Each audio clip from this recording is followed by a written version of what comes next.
based on the way that things stand right now, is Operation Southern Spear about drugs or is it about oil? What I will tell you, Peter, is that the Trump administration is focused on doing many things in the Western Hemisphere. The president has taken a new approach that has not been taken by any administration for quite some time to actually focus on what's going on in our own backyard. And there are two things that are very important to this administration. Number one, stopping the flow of illegal drugs into the United States of America, which we know has killed hundreds of thousands of Americans. The president promised on the campaign trail that he would demolish the foreign terrorist organizations and drug cartels around the world, especially right here in our own hemisphere, and you have seen that he is delivering on that promise.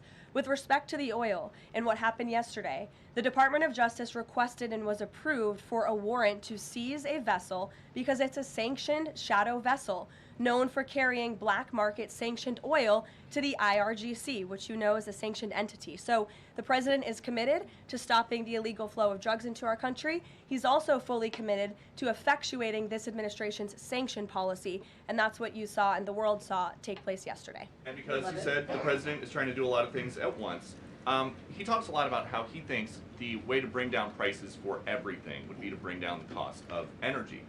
Would he use this seized Venezuelan oil to try to help Americans with affordability here in the United States? Well, what I can tell you right now, the vessel has been seized, as you know. And the Department of Justice did that in conjunction with the Coast Guard and the Department of War. The vessel is currently undergoing a forfeiture process right now. The United States currently has a full investigative team on the ground on the vessel, and individuals on board the vessel are being interviewed and any relevant evidence is being seized. With respect to the oil, that's a different issue. As you know, Peter, the vessel will go to a U.S. port, and the United States does intend to seize the oil. However, there is a legal process for the seizure of that oil, and that legal process will be followed. And just my last one on this. If President Trump launches a bigger military campaign in the Caribbean, is he jeopardizing a possible Nobel Peace Prize?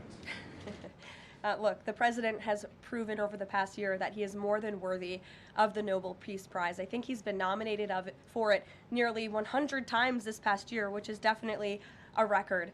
He's solved, I think, 9 conflicts around the world. We are up to now. He's actively working on the Russia-Ukraine war, which is the big one as we speak, and has been over the past year. With respect to any additional action in Venezuela, I'm definitely not going to get ahead of the president or the United States military. Mary. It now seems all but certain that the Obamacare subsidies will expire at the end of the year. It means more than 20 million Americans are now bracing for their health care costs to soar. Is the president prepared to let this happen, or is he going to step in? The president is prepared to take action on health care, and he wants Republicans on the Hill to do the same. As you have seen, Senate Republicans put forth their own legislation earlier this week. As for the subsidies that are set to expire, I would like to remind you and everybody at home why this is on the brink of happening. Democrats wrote Obamacare.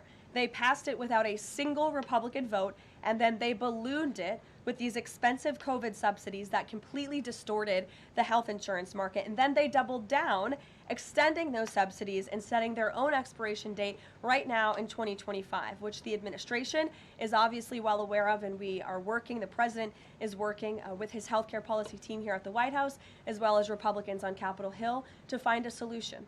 You said he's working to find a solution. He wants to see a solution to lower health care costs. He does. But these subsidies are expiring at the end of the year. So what is the plan, and what is he going to do to put this in place in the next 2-3 weeks? You'll hear more from the president and from the White House on that very soon.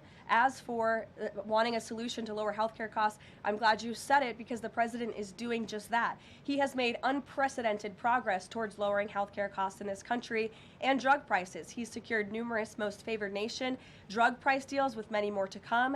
As you know, the One Big Beautiful Bill, the working family tax cut, significantly expanded access to health savings accounts for those on Obamacare. Again, a Democrat written program and approved program, which has led to higher healthcare costs in this country. So it goes back to the issue of affordability. Democrats are now pretending they want a solution to this issue, but they created the problem. The president and Republicans are currently coming up with creative solutions and ideas to lower healthcare costs for the American people, and you'll continue to hear more from them on that. Before these subsidies expire? I just said you're going to continue to hear more from the president and Republicans on this issue, I'm sure.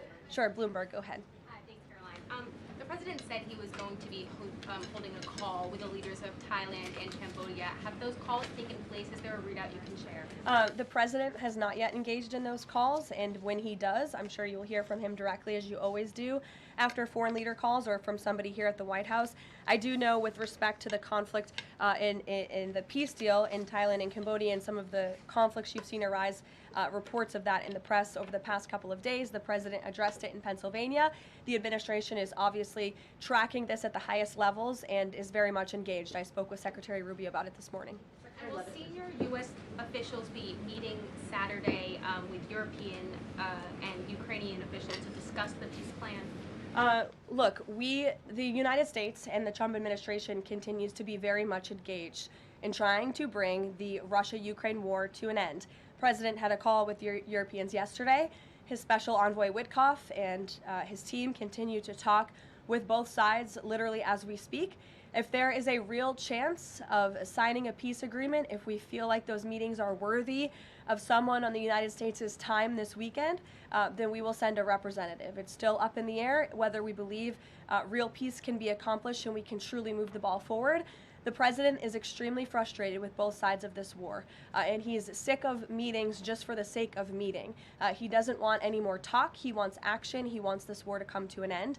And the administration has spent more than 30 hours, just in the past couple of weeks, meeting with the Russians and the Ukrainians and the Europeans and speaking with them as well. So we'll see about the meetings this weekend, and stay tuned. President Zelensky's latest proposal that was sent over yesterday? He's aware of it, yes. Ed. Thanks, Caroline. The Fed chairman, the president says that he's interviewing candidates. So I just want to be clear. So the pick has not been locked in. And could we get an announcement before Christmas? I know every business outlet in the world is just chomping at the bit for a scoop or something on this Fed chair announcement. I'm not going to get ahead of the president. I know there's been a lot of reports about potential meetings this week with potential candidates. Look, as always, this is a decision the president himself is going to make. And I know there's a lot of reporting out there from anonymous sources who claim to know something. I would wait and see what the president himself does and announces, and I certainly won't be the one to get ahead of him on that. On the economy, can I ask you about a Michael, go ahead. On the next Fed chair, does the president have an expectation that his pick will lower interest rates next year to his liking? I think the president has been quite clear about what he believes the Fed should be doing, which is lowering interest rates. I know there was a quarter-point reduction this past week, and the president was pleased to see that, but he thinks more should be done. Philip. Thank you, Caroline. On these advanced NVIDIA H200 chips, why is the president willing to allow China to have access to one of America's chief technological advantages? Look, I will tell you just a couple of things. The president put out his own statement on this, which I do think highlights his exact thinking. What you see from the president on Truth Social is most of the time what you hear from the president behind closed doors privately. He told President Xi that NVIDIA will only be shipping H200 products to approved customers in China under conditions that will allow for continued strong national security. The administration continues to maintain a strict export control regime, and we are ensuring that the Blackwell chip and other advanced technologies stay right here in America, and these H200 chips will only be sent to China after undergoing a security inspection here in the United States. Elizabeth. Thank you, Caroline. New York City Mayor-elect Zohran Mamdani put out a video recently telling immigrants in New York City they have the right to stand up to ICE. Are you concerned this will inspire New York City residents to resist ICE operations, and what will the Trump administration do if this happens? The Trump administration is definitely concerned about the rise in violence, in attacks, and physical threats that we have seen against our brave men and women who wear the ICE uniform. Again, these are agents who are just simply doing their jobs. They are enforcing our nation's immigration laws, and we've seen more than a 1,000% increase in violent attacks on them and their families. They've been doxxed, they've been harassed, many of them have been physically assaulted and attacked. So we condemn that wholeheartedly. I know the administration has done a lot to protect our ICE agents, and the president stands firmly behind them in conducting these enforcement operations. And there's a lot of talk Democrat politicians in New York, but the Trump administration will continue to do our jobs in every state, and that's to remove illegal aliens and public safety threats from American communities. Sure. Thank you. I'll go to the gentleman who's very eager, and then to you. Awesome. Thank you so much. Obviously, Jasmine Crockett, who the president has openly criticized, just entered Texas' Senate race. I asked Mike Johnson, who said that Texas largely supports the president. Crockett, on the other hand, says that Trump is an example of extremism. She says that her support is a referendum on Trump. I'm curious to get your thoughts on this. And has Trump made any statements since she's announced her candidacy?